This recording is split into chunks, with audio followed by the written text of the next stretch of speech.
안녕하세요. 망치자문사나이 허성수입니다. 오늘은 그 현장에 지나가면서 우리 예전에 한 30년 전에 지어진 건축물에 대해서 제가 한번 설명을 한번 드리고자 영상을 이제 올리도록 하겠습니다.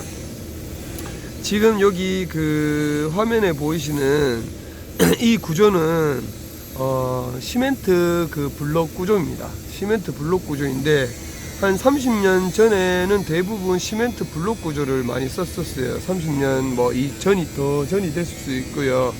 시멘트 블록 구조로 해서 구조물을 설치를 하게 됐는데, 사실상 이 구조물은 지진에 엄청 취약하고, 그때 당시는 물론 좋은 건축 자재가 될 수도 있었겠지만은 그 구조물로 인해서 건물을 지었을 때 30년 후에 상황이 어떻게 달라졌는지 저희가 한번 설명을 한번 드리도록 하겠습니다. 자, 지금 보시면은 이렇게 지금 돌출되어 있는 이 부분은, 자, 예전에 우리 그 어르신들이 이 부분은 콘크리트를 직접 이제 세면을 비비고 자갈을 넣어서 콘크리트를 만들었을 겁니다. 만들어서 요 이제 보가 되는 부분도 콘크리트를 직접 만들어서 이렇게 타설을 현장에서 직접 콘크리트를 만들어서 이제 타설을 해서 양생을 시켜서 내부에 있는 그 경량벽이 되는 이 부분은 시멘트 블록으로 조직을 쌓아놨습니다. 그리고 상단 역시나 똑같아요. 여기에 이제 시멘트 블록인지 아닌지 이제 확인하실 수 있는 방법은, 자,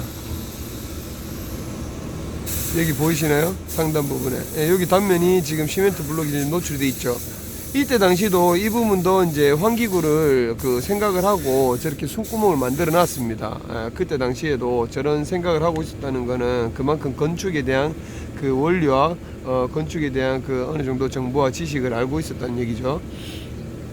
자, 문제는, 자, 이 시멘트 블록과 벽돌 구조의 단점을 제가, 장점도 많지만 단점을 제가 먼저 말씀을 드리자면은, 자, 우리가 얼마 전에 지금 포항도 그렇고 경주도 그렇고 지금 지진이 기본적으로 3 이상, 진도가 3 이상 정도 이제 떨어지고 있어요. 근데 우리가 그 보통 지진 같은 경우는 크게 나누면은 이제 횡지진과 종지진이 있습니다. 자, 예를 들어 이렇게 행으로 이루어지는 그 지진이 있고, 이렇게 수면으로 올라오는 그 종지진이 있는데, 종지진은 보통 그 나는 확률이 이제 잘은 없어요. 그래서 이 종지진 같은 경우는 만약에 종지진이 일어나게 되면은 이제 어떤 현상들이 생기냐면, 예전에 일본에 그 쓰나미가 왔었을 때 처음에 이제 그 종지진이 일어나게 되면 바로 직격적인 그 타격을 바로 잊지는 않습니다. 자, 종지진이 일어나고 시간이 한 30분이 어느 정도 지나고 난 다음에 바다에 해안에 있는 그 바다 쓰나미가 이제 넘치게 되죠. 결국에는 이 종으로 치는 그 밑에 있는 집안에서 종으로 이 흔들어 버리니까 바다에 있는 이런 바다의 물결들이, 우리가 한 번씩 여름에 그 어디지 물놀이장 가면은 인공 파도를 칠 때 강제적으로 이렇게 종지진을 쳐줍니다. 그러면 물이 철렁철렁 이렇게 이제 흐르게 되는 것을 보실 수가 있습니다. 자, 그렇게 해서 결국에는 종지진으로 인해 그 2차 피해, 쓰나미로 인해서 엄청나게 많은 인명피해가 발생이 됐죠. 그래서 엄청 무서운 거고요. 자, 이 횡지진이 대부분 저희가 이제 많이 일어나고 있는데, 이 횡지진으로 이 벽돌 구조가 버티는 힘력은 엄청 약합니다. 자, 그런데 사람들은 이 지진이 일어나면은 건축물이 바로 무너진다고 생각하는데 그거는 절대 아닙니다. 자, 저기는 지금 미장 처리를 해놨어요. 미장 처리를 하기 전 단계로 가볼게요. 자, 그 부분으로 갔었을 때가 바로 벽돌 구조라고 보시면 돼요.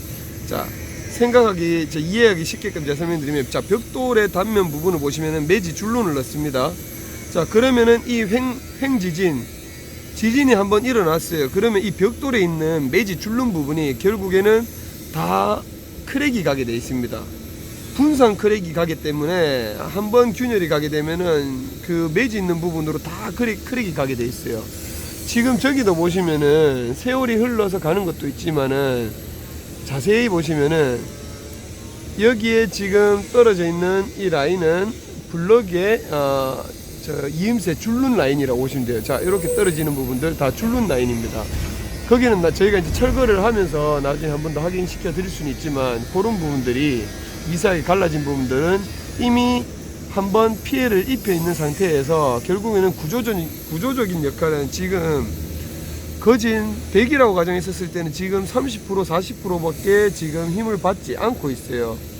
자, 그런데 우리나라 그 옛날 그 벽돌 구조의 그 구조를 보면은 네모탄 박스에서 봤었을 때 이 외 벽면으로 되는 부분이 벽돌로 1.5B 또는 2.0B로 쌓고 난 다음에 상단 부분에 슬래브를 결국에는 콘크리트를 이제 현장에서 만들어서 치고 난 다음에 그 측면 파라펫 부분을 이제 뭐 그 기아로 하시는 분들도 있고 여러 가지 이제 그 마감 처리를 하시는 분들이 있는데 지금 우리나라가 지금 벌써 한 6 정도의 지진을 한번 맞았어요. 그리고 또 한 4 정도의 지진을 한번 또 맞았습니다. 일본의 그 연구 결과 우리나라가 6에서 7 정도의 지진을 다시 한번 맞게 되면은 우리 그 양옥 그 건축물이 한 70%에서 80% 다 무너지게 되어 있습니다. 그런데 사람들은 그것을 정말 실감을 못 느끼고 있어요. 근데 저는 그 리모델링 현장 답사를 가거나 하게 되면은 그 실감을 확실하게 느낄 수가 있습니다. 왜?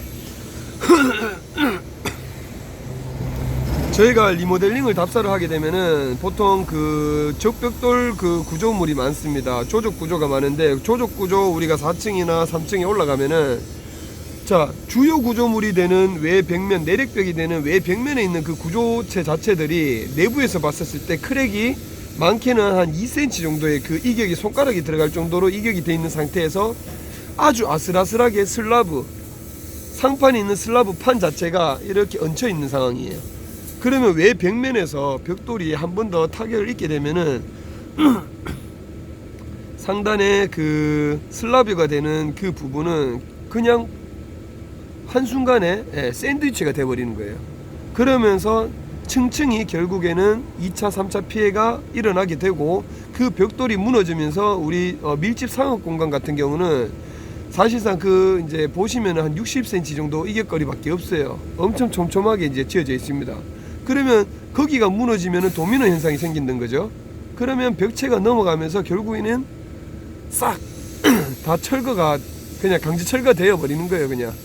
근데 그거를 실감나지 않고 사람들이 못 느끼고 있으니까 그게 너무 가슴 아픕니다. 그래서 벽돌 구조가 안 좋다는 게 아니고 그 나라의 지금 특성상 예를 들어 목조주택도 그렇고 여러가지 주택 구조물들이 많잖아요. 그러면은 우리나라의 지금 기후들 자연재해가 일어나는 그 기후에 맞게끔 설치를 해주시면 돼요. 구조물을 작업을 해주시면 됩니다. 지금은 콘크리트 구조도 내진 설계가 다 들어가고 하지만은 콘크리트 구조도 똑같습니다. 예를 들어 지진이 일어나면은 이 강제적으로 물고 있는 콘크리트 성능 자체가 콘크리트는 철근을 꽉 물고 있는 역할을 하고 있습니다. 자, 그러면은 강제적으로 지진이 흔들어 버려요. 그럼 결국에 이런 크랙, 균열이 발생되게 됩니다. 자, 그러면 균열이 발생되었어요. 자, 그러면 균열이 발생되고 난 다음에 우리 또 시간이 지나면 비가 오고 눈이 오고 그러죠. 그러면 그 비와 눈들이 결국에는 그 균열로 인해서 침투하게 됩니다. 침투하게 돼서 그 내부에 갇혀져 있는 그 철근을 물을 직접적으로 전달을 하게 돼요. 그러면 철근에 가장 취약한 거는 결국에는 물이 들어가서 녹이 쓸어서 철근에 있는 그 힘을 발휘하지 못하고 그 콘크리트가 물고 있는 그 부착을 강제적으로 떨궈내는 그 역할을 합니다. 철근하고 콘크리트는 상호작용을 해서 천생연분이라고 보시면 돼요. 거기 둘이가 만나면 완벽한 구조가 형성이 되지만은 얘네들이 크랙이 가면은 결국에 이혼을 하게 됩니다. 서로 떠나려고 하는 그런 힘을 발생시키게 되고, 자, 그러면 다음에 3차 피해가 어떻게 전달이 되느냐? 그럼 내부에 습기가 발생되고 그 습기로 인해서 내부의 인테리어 마감재들이 변형이 이제 일으키게 되죠. 자, 그렇게 돼서 자, 주택이 바로 안 무너집니다. 절대로. 콘크리트는 철근이 부식이 되어서 그 철근이 그 구조적인 힘에 대한 역할을 제로를 했었을 때 콘크리트가 가지고 있는 무게, 그 중량을 결국에 버티지 못해서 강제적으로 침하게 되는데, 무너지게 되는데, 그렇게 되면은 결국에는 어마어마한 피해가 이제 발생이 되는 거죠. 근데 철근 콘크리트는 시간적인 여유가 있기 때문에 지진이 일어나도 바로 이렇게 무너지진 않습니다. 하지만 벽돌이나 시멘트 블록의 구조 같은 경우는 지금 지진으로 인해서 70%에서 80%의 데미지를 입은 상태에서 한 번 더 흔들어 버리면은 여기 있는 구조물 자체가 지금 걸쳐 있는 거예요. 시멘과 시멘 그 매지 줄눈 사이에 힘을 받고 있는 게 전혀 없고요. 한 번 더 흔들어 버리면은 결국에는 이렇게 다 넘어가게 됩니다. 넘어가면서 옆에 있는 건물을 치고 슬라브는 예를 들어 3층 구조라고 봤었을 때 폴상 내려앉으면서 결국에 그 하중으로 인해서 또 밑에 층 이렇게 해서 피해를 입게 됩니다. 그래서 지금 저희가 그 건축 기술력이 많이 발전해 있고 기술 그 공법들이 많이 있습니다. 제가 소비자분들께 제가 말씀드리고 싶은 얘기는 정말 우리가 다른 나라의 그 뭐 예를 들어 목조주택, LLC 주택, 뭐 콘크리트 주택, 철골 주택 여러 가지 주택 구조들이 있지만은 우리나라에 제가 살고 있는 우리나라의 우리 지역에 가장 맞는 기후 조건에 맞는 자연재해에 이길 수 있는 그 구조를 선택을 하시고 마감재를 붙이시면 됩니다. 사실상 내부 구조는 우리가 마감을 다 했었을 때는 전혀 눈으로 육안상으로는 확인할 수가 없습니다. 이게 콘크리트 주택인지 아니면 목조 주택인지 뭐 ALC 주택인지 아무도 그거를 벽돌 주택 같은 경우는 치장 벽돌을 바깥에 붙이기 때문에 많이 표현이 되는데 구조적으로 하는 그 벽돌은 외부의 마감재를 어떤 거 쓰는가에 따라서 육안상으로 표현이 이제 크게 나타나지가 않습니다. 그래서 이런 부분들은 소비자분들께서 나는 이런 주택을 어디서 들어봤는데 정말 좋다 이런 얘기를 이제 듣고 하지 마시고 정말 전문가의 의견과 충분한 내용을 검토하시고 공부를 하시고 거기 기후에 맞는 조건에 맞는 주택을 선택을 하셔서 건물을 짓는 게 좋습니다. 그래서 제가 지금 이런 이제 블록 구조를 저희가 영상을 찍어서 드리는 이유는 구조상 지금 엄청나게 위험한 구조로 지금 있는 상태고 앞으로 사실상 내부에는 뭐 말할 것도 없어요. 습기라든지 결로, 곰팡이 이런 걸 말할 게 없습니다. 근데 여기 이 공간은 창고 용지로 지금 쓰고 있기 때문에 제가 이제 뭐 더 디테일하게 파고들지는 않습니다. 근데 이런 구조 공간을 지금 벽돌이나 시멘트 블록으로 해서 주택을 짓고 계시는 분들이 많아요. 그래서 그런 분들로 인해서 제가 한 번 더 당부드리고 말씀을 드리고 조금 더 알고 하시는 게 좋겠다 싶어서 이 내용을 이제 전달하는 거고요. 보통 벽돌 구조로 해서 치장 벽돌로 해서 바깥에 줄눈에다가 우리가 뭐 방수를 하면서 이렇게 뭐 비가 안 들어간다라고 이렇게 얘기를 하지만은 방수를 줄눈에다가 해서 그 방수 능력이 있을까요, 과연? 절대 없습니다. 휘발유성으로 해서 그 보통 줄눈 매지에다가 우리가 이제 뿌리곤 하는데 보통 시간이 보통 한 1년 정도 지나면은 결국은 휘발성이 다 날아갑니다. 그리고 미세한 균열로 인해서 거기 안에 침투되는 것들은 과연 어떻게 차단할까요? 차단을 못 합니다. 그래서 지금은 공법이 많이 좋아져서 벽돌 구조 내부에다가 투습지라든지 여러 가지 방수 1차적인 그 방수 기능을 하고 내부에다가 벽돌을 쌓게 되는데 그렇게 하게 되면 큰 문제가 없겠죠. 그런데 이게 구조적으로 큰 역할을 한다라는 거는 절대 아니라는 거 말씀드리고 싶고요. 어른분들께서 항상 이런 얘기를 하세요. 저도 이제 집을 지으러 많이 가면은 대부분 이런 얘기를 합니다. 어른분들께서는 콘크리트가 좋다, 시멘트 블록이 좋다, 벽돌이 좋다, 이렇게 해서 튼튼하고 단단하다, 또 두꺼워야 좋다. 근데 그 자녀분들은 이미 다 알고 계십니다. 건축 공법에 대해서 이 관련된 자료들 다 알고 저한테 이제 문의를 하시는데 이런 부분들을 조금 더 어른들께서 조금 면밀히 이제 알고 계시는 거는 좋을 거라고 생각해서 제가 이 영상을 올리는 거고요. 그리고 뭐 사실 그렇잖아요. 어른분들이 저희가 얘기를 한다 해가지고 또 들을 고집은 아닙니다. 그래서 그런 분들은 어떻게 저희가 어떻게 케어할 수 있는 방법은 없고 얘기를 하다가 안 되면 저도 그냥 물러납니다. 그래서 이런 그 구조에 대해서 제가 간단하게 말씀드렸고요. 그리고 저희가 현장을 지나가면서 한 번씩 우리가 잘못된 부분, 잘된 부분을 저희가 또 영상을 찍어서 올리도록 할 테니까 오늘은 이 시멘트 블록, 그 다음에 조족 구조, 쉽게 말해서 시멘트 벽돌 구조에 대해서 저희가 설명을 드리고 간단하게 알아보는 시간이 되었던 것 같아요. 자, 다음에는 또 좋은 그 자료를 가지고 영상을 다시 한번 또 찍도록 하겠습니다. 자, 이상입니다. 감사합니다.